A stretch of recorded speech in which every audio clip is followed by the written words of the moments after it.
Hello and welcome to the Business Talk podcast. I'm your host Deepak. Let me extend a warm welcome to Dr. Tojin Thomas Ipen as he joins us on our podcast. Dr. Tojin is the founder of the Center for Creative Foresight and an innovation coach to businesses and executives. An applied researcher and educator, he specializes in augmenting creativity, bio-inspired design, and sustainable innovation.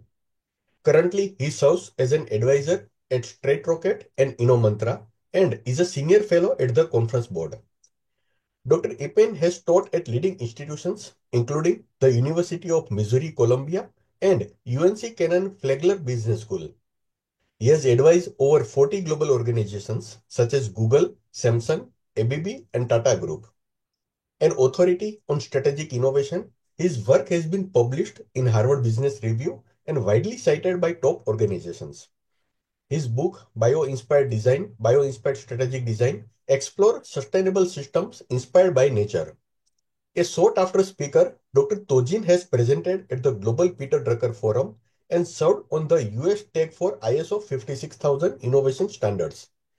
He holds a PhD from the University of North Carolina at Chapel Hill and MBA from Indian School of Business and an engineering degree from the National Institute of Technology, Calicut. In this episode, Dr. Tojin shares profound insights from his research topic, design products that grow to delight customers. Dr. Tojin, it is an honor and a privilege to have you join us today. Thank you so much, Deepak, for having me. Dr. Tojin, can you explain the concept of product that grow? What inspired this idea and why is it becoming increasingly relevant today?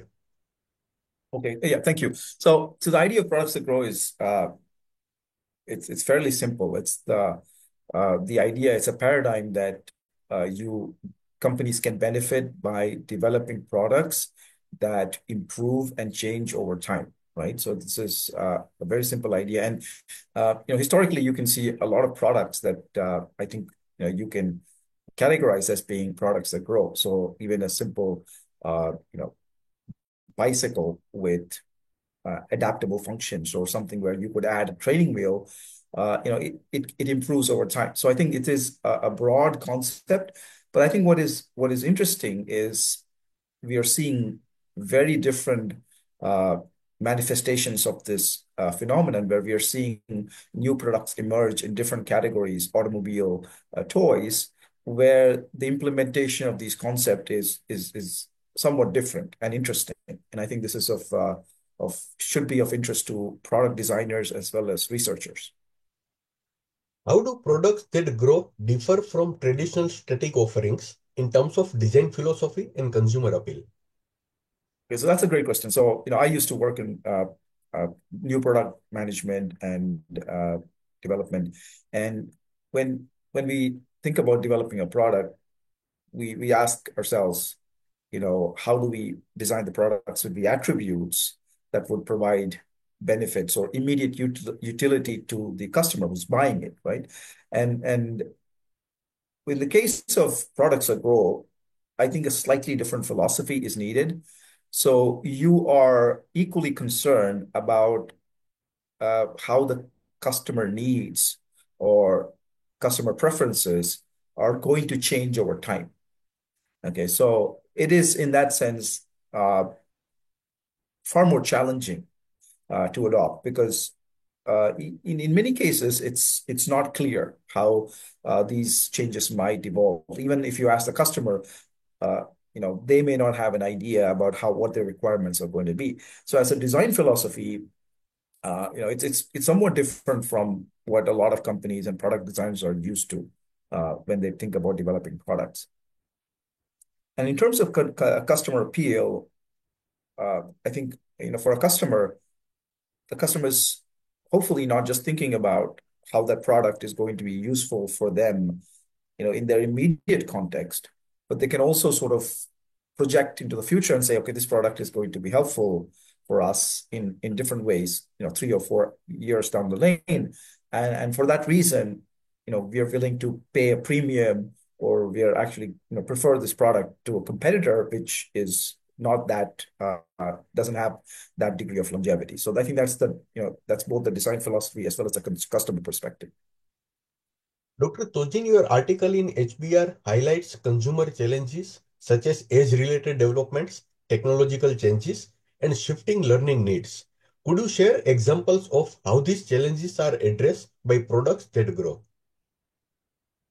Sure. So in the case of one of the fascinating aspects of uh, this paradigm is how it's helping companies, toy companies, clothing companies, solve a problem that I think a lot of people would be familiar with. So in my case, when we had kids for the first time, and suddenly you realize that you had to replace clothing and you had to replace shoes and toys very frequently because kids were outgrowing these products, and it wasn't really of much concern, I think, to product designers because for them this is an opportunity because you're selling more of these shoes and clothing, but then we saw all these companies coming and saying, you know what, maybe there's a problem here that we can tackle through innovation, right? And so you have these companies.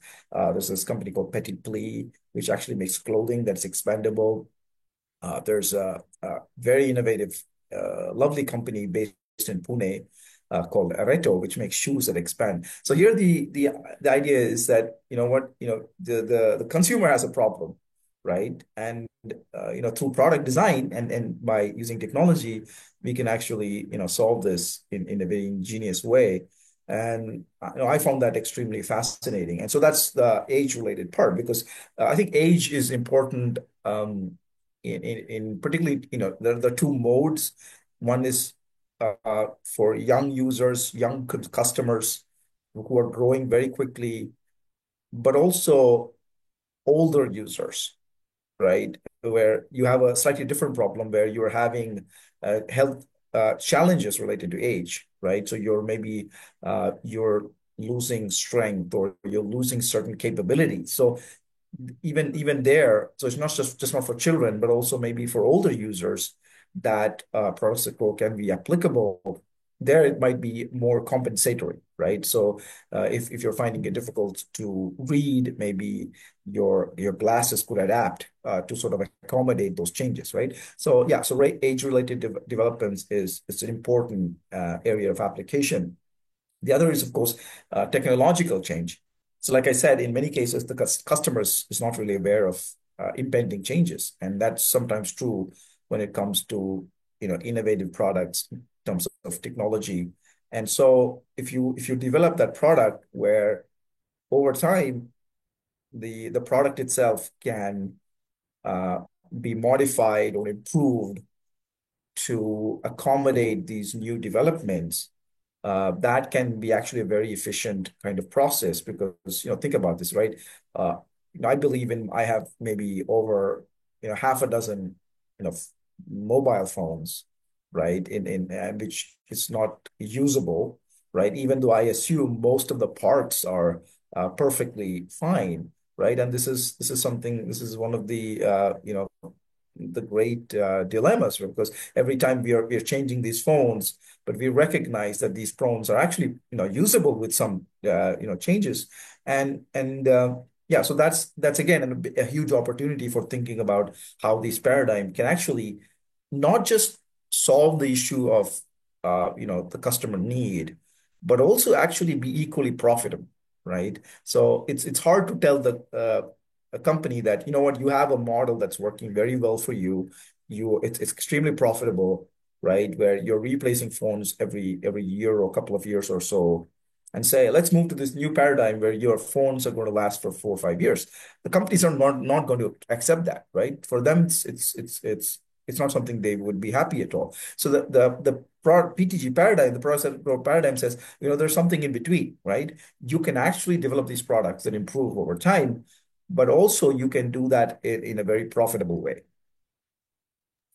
How do these adaptable products contribute to customer satisfaction and long-term loyalty?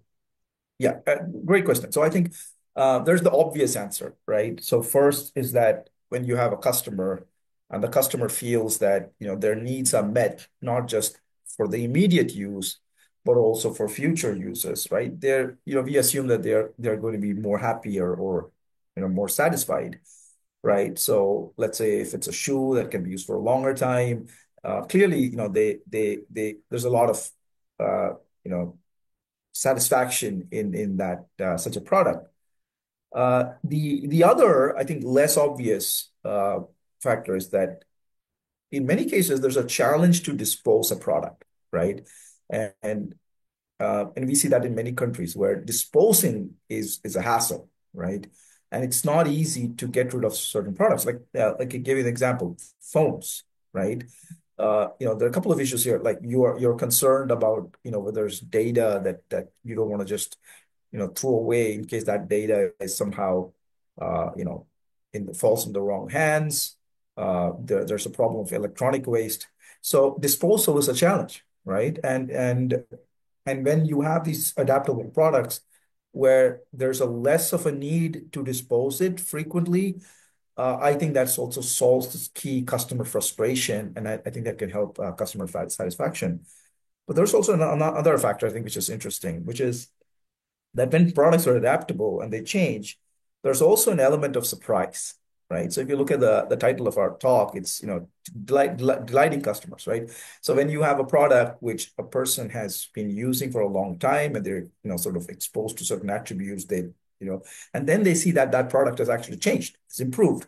There's a novelty, right? And that novelty can be surprising, right? And that can in potentially be very delightful. It can be almost like, purchasing a new product, right? And that also can, I think, engender, satisfaction and loyalty for certain products. What are some notable examples of products that grow across industries and what makes them stand out? Yeah, so there are a couple of companies that we love and we have sort of interacted with, during our research. A company is that we love is Radio Flyer, and they make these beautiful classic. They're known for their classic red wagon, but nowadays, they make lots of very innovative products. One of the most innovative companies in the U.S. So we've had the chance to interact with, the chief wagon officer, who is, he's the CEO. He calls himself Chief Wagon Officer Robert Passin. And this company is very interesting because, they make these products that the customers just love, right? But at the same time, they have a very strong emphasis on sustainability, right? And they try to make products that the customer is delighted with. And there's this saying that, Robert Passon, I love the saying of his. He says we watch our customers like a hawk, right? So they're observing the customers, and they say, okay, this is how customers are using the product, and they try to incorporate that information, the knowledge into their design. So Radio Flyer is a wonderful example of a company that tries to incorporate some of these principles. Another company that we love, which is trying to disrupt, is actually disrupting the market. It's a company called Fairphone, and and uh, and this company, uh, again, a seemingly a very simple idea, but uh, in terms of its impact, I think it's revolutionary. So what they do is they make phones, get modular phones, where, well, instead of throwing the entire phone away and buying a new phone, you can over time replace parts of it so that the phone improves, right? So it's also very repairable. It's a very repairable phone. But beyond just being repairable, right, it actually can allow you to upgrade parts of the phone, like a camera, for example, right? And so you don't have to throw the entire product away, right? So this to me is actually the need of our time, because there's so much waste, right, around us. Uh, Electronic waste, plastic waste, and we're also entering this age where resources are not as plentiful as it used to be. So we have to think about these paradigms and how to make them profitable. So I think this it's a company that stands out. Another company, like I mentioned, a lovely company founded by Satyajit Mittal, a writer based in Pune, and he was inspired because there's a story I read where he says that he used to get shoes that were handed down from his uh, from his brother, from his sibling, and they would not fit his feet, right? And it's that wonderful story how he took that and he sort of developed this really fascinating product where it solves this problem that I think a lot of parents, young parents face. Yeah, so these are three companies that we have worked with and interacted with, which I think are excellent examples of this paradigm. Very insightful. Dr. Tojin, how can companies integrate software and hardware to create adaptable products effectively? What are the key challenges they face? Yeah, so great. So I think so this the idea of this PTG paradigm, it's some people think it's all about smart products, right? It's about building products like Tesla, right, where there's software updates. But that's only part of the picture, right? So for us it's an overarching philosophy where we are thinking broadly about how our products can change based on changing conditions that the customer experiences, right? And so it doesn't have to be that necessarily there's a software or hardware. It could be something built in where you're not getting these updates. But at the same time, there are products where, of course, you're updating it over time. So in the category of products where there is software and hardware that is being developed, I think one of the challenges, I think, from an organizational point of view, is to how to bring your vendors on board, right? Because if you take any complex product, you're thinking of maybe hundreds of components, right? And maybe there are these critical components which may not last as long as you would like the product itself to last. So how do you sort of incentivize your vendors and your suppliers to also be consistent with your approach to your product design? So you may have a product that's very fancy and it may seemingly be designed, but if there's a component that fails, you have essentially the same problem that we started off with. And at the same time, you can think about modularity, right? How components can become more and more modular, and and how, like, instead of replacing or improving the entire product, you could just change or improve that single module. But sometimes this is not as easy as it uh, seems, and it can actually make the product somewhat bulky. So that's one of the challenges that companies are facing. The other thing, and I think this is a very important aspect, is when people think about products that grow, and particularly products where there's a software-based update, when a product is actually online and connected to the internet. So there is some apprehension here, right? And so say think about maybe a microwave, right? And a microwave that is connected to the internet and that improves over time. Okay, so it maybe gives you recipes that. So yeah, I mean, ideally that's a good product, but then the customers are worried, right? What else is the microwave doing, right? Is it collecting information about me, right? And is it you're using the data? So I think that is a key challenge, right? So while this is a great idea, I think companies must be careful not to simply think about how this paradigm is helping us build the most profitable product, right? Rather, their approach should be, look, let's build something where it's really useful for the customer, but at the same time, the customer is going to understand that and pay more for it so that the entire exercise is profitable for us as well, right? So I think that's something to tackle, because right now I think one of the I think the what would hamper this adoption of this paradigm is if you're trying to build products where your goal is not just solving the customer problem, but is to collect customer information so that you can use it in other ways. I think that's a very flawed implementation of this philosophy, and it's not going to work well, at least in my opinion. Tesla's over-the-air software updates are a prime example of adaptability. How can other industries adopt similar models to enhance their offerings? Yeah, great. So I think Tesla is of course a pioneer in the automotive industry, and you're seeing that approach also being adopted across the board in the automotive sector, particularly with the growth of EV, right, and EV technology. And so there are so many things that they do, I think, which which is interesting. So one is that, the idea that hardware itself can be improved through software update, like hardware performance, right? Can it be? I think that's something that it's not easy for us to always recognize, right? You can actually make things better, right? Physically, right?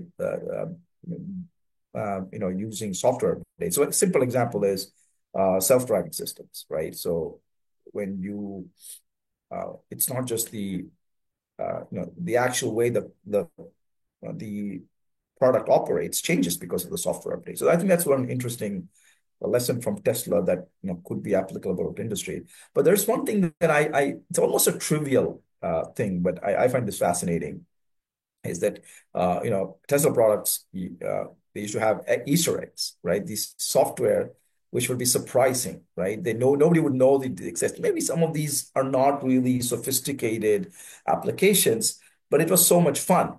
And the idea was that the car was not a boring product, right? It was something that had a lot of novelty to it, right? And even though these features were relatively simple. So I think that is something that probably companies can take a page out of Tesla's book, is to think about, can we make these products which are, sort of very staid, very boring, and make it a little more exciting, right? Surprising, using, some kind of updatable system, right? So that's something I think Tesla can possibly teach other uh, products, other companies. The article outlines several models for capturing value with adaptable products, such as premium pricing, charges for upgrades, and resale opportunities. Which of these strategies do you think is the most effective and why? Yeah, I think this, of course, it depends on kind of question, right? So, uh, if you think about premium pricing, uh, it is possibly most effective in cases where the growth element is inbuilt into the product, right? For example, the shoes that grow.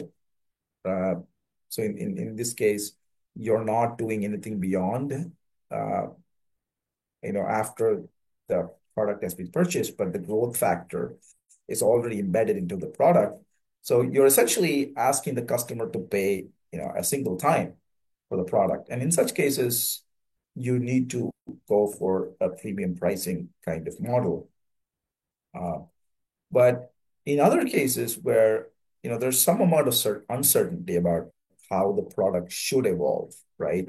So think about Fairphone, which is again a physical product, but it's not so easy to build that growth factor into the phone. Essentially, you're saying that, well, come back to us later, right? And we can help you improve the product. So in that case, you could have a model where you're charging for upgrades, you're doing something like, or maybe even for services, right? So then there's resale opportunities, right? So one of the interesting aspect is when we think about a product in terms of its variability, right? So when I design a product for a child that is growing, right? Uh, I am accommodating the child's requirements like over time, right? But what that also means is that I'm making that product also usable to a broader spectrum of customers, right? So, so there's both this lateral as well as temporal kind of adaptability, right? So what that means is that a product that is adaptable, right, is not just usable by the same person over time. It could also be used by a lot more people, right? Or it could actually be the opportunity to resell it uh, improves, right? So if it's a toy, there's a bigger customer base for that product, right? So here's where resale opportunity comes in, right? So the company should maybe facilitate that and say, you know what, we can help you in selling this product. Again, it's a different question as to whether that's a core competency of the company. But again, that's one of the areas where there's a possibility to extract value from the entire process. Dr. Tojin, products that grow inherently promote sustainability. How can companies position this as a competitive advantage in today's environmentally conscious market? Yeah, absolutely. I think there's a huge generational shift that I think most of us recognize, where a lot of people are making decisions based not just on how the product is enjoyable or useful, but they're also conscious about its impact on the environment, right? And all things being equal, a lot of people would pay more for a product that they perceive to be more environmentally friendly, right? And so the entire paradigm is sort of the reverse or antithetical to this idea of product obsolescence, where so planned obsolescence, where you're building products that just expire quickly so that you can buy the customer can purchase another one. So I think this is inherently very sustainable, and a company that sort of adopts this paradigm is it's going to look better, right, in terms of customers. And there's this, I think, clear change. Partly it's a generational shift in thinking that says, you know what, we are okay with paying more because this is a responsible company. This is a product that I think makes is less damaging to the environment. As companies transition from static offering to product that grow, what are the key cultural and operational changes they need to embrace? Yeah, great question. So I think in certain cases, there's a very upfront decision in your product design process, right? It's amazing. I just go back to the shoe that grow example. I mean, it's remarkable that people have been making shoes for so many years, right? And the problem of replacing shoes for young children has been, again, it's a problem that's been around for thousands of years. But nobody really thought about a product that can actually grow with the customers, or actually not many people, and it was never something that people consider. So there's all these opportunities to redesign products, right? And so the starting point to me is companies looking at this philosophy, looking at this perspective and saying, is there an opportunity for us in this space? Okay. And many of the opportunities to me are not the obvious ones, right?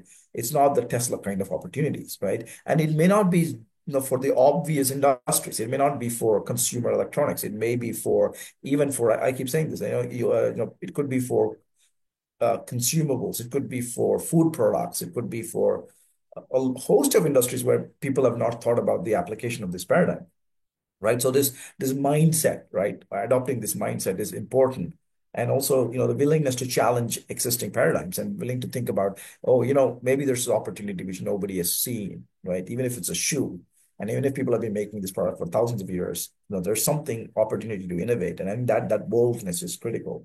The other aspect is, if it's a company that is, making a technology product, right? So there's a need to understand how the future is going to evolve, right? Or technology. Of course, this is not a perfect science in any sense of the term, but I think in terms of capability, right? The market research involved, right? The foresight involved, right? I think it's more than you would expect from a company which is saying, oh, you know what, there's a need for the customer, let's solve this today, right? So there's a much more the need for anticipatory thinking is a lot more in certain cases when you're adopting this paradigm. How do adaptable products align with the broader trends of flexibility, durability, and environmentalism? Yeah, so I think and I think so. We sort of discuss some of these points where in terms of flexibility, right?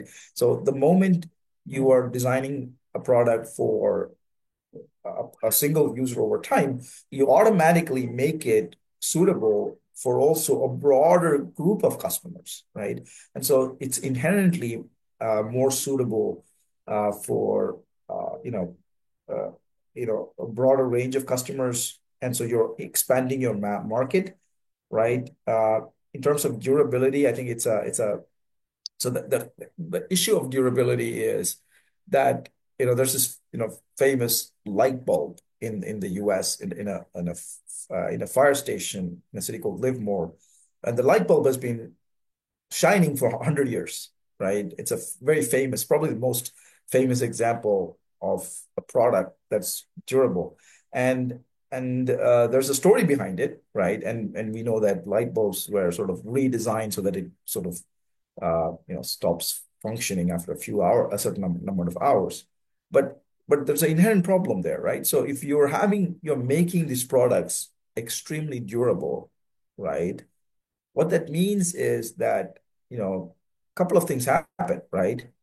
The product may not be what the customer needs, 10 years down the lane, right? So nobody's going to really want that same light bulb, which was there 100 years ago. They want a different kind of lighting system. So the product does not change over time, right? Even though it's durable, it doesn't change.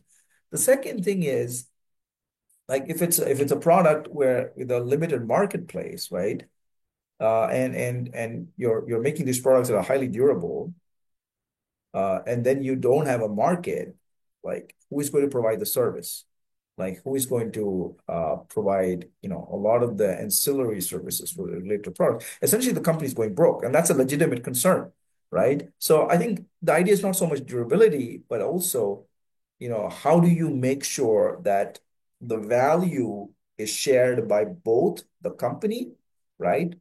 And it can remain possible, equally profitable or more profitable through sustained customer engagements, while at the same time, solving the problem of, waste, and solving the problem of, you know, the need to change products often, right? So that's environmentalism, of course. In many of these product categories, I believe that adopting this perspective can make a big difference in reducing waste. Okay, electronic waste, right? So it's such a huge problem, right? We throw away television, we throw away microwave, we throw away phones, right? And it's such and very sadly, this is ending up in the less developed countries, okay, who are already challenged in other aspects, right? So you're just exporting it, and you're having if you read about it, it's extremely painful, right? That the phones and the products, that the television they're throwing away,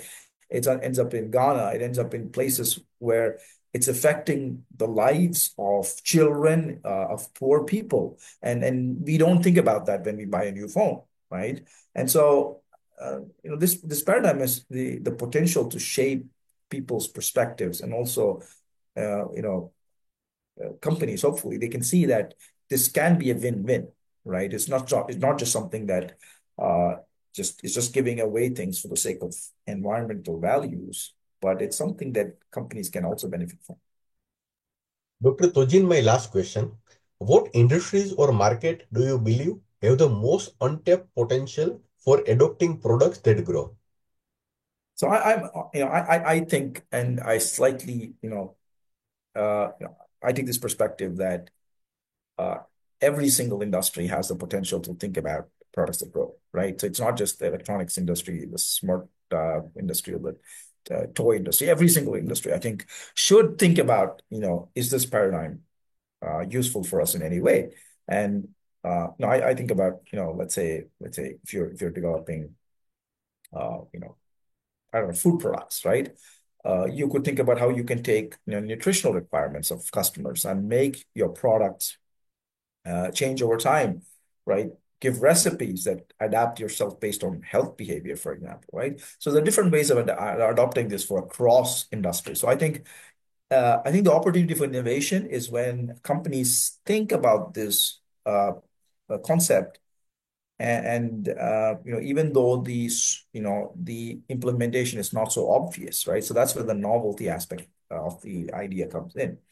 But there are also certain, sort of, very obvious industries, right? Any industry where you're seeing a lot of change in the customer attributes, right? Healthcare, right? So, if there's a patient and the patient conditions are changing over time, health conditions are changing, not just age, but let's say you have a person who underwent surgery and they're, either recovering or they're deteriorating, right? And all these are areas where you can actually build products that adapt and products that grow, right? And there are also industries where it looks almost impossible, but there might be opportunities. Okay, so one good example of that is the fashion industry, right?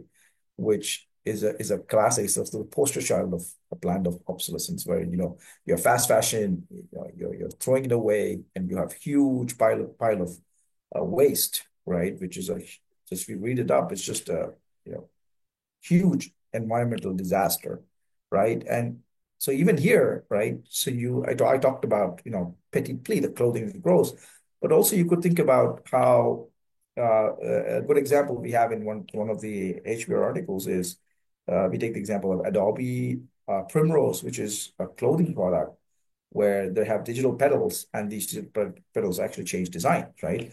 So that may look somewhat futuristic, but if we have products where the electronics actually becomes lower cost, it becomes less recognizable in terms of its how as being extraneous to the product itself. I think you're unlocking this new opportunity, right? News in a completely unexpected sector. So I think there's opportunity everywhere, but I think there are certain sectors where the application is very immediate and it can be done very quickly. As we conclude this insightful episode, let's take a moment to express our heartfelt gratitude to Dr. Tojin Thomas Ipen for joining us and sharing his wealth of knowledge. Thank you, Dr. Tojin, for an engaging and thought-provoking discussion, and thank you, our listeners, for tuning in. Don't forget to check out our other episodes where we explore stories and ideas that are shaping the future. Thank you so much, Dr. Tojin, for with us today. Thank you so much, Deepa, for inviting me and for the lovely conversation. Thank you. Thank you.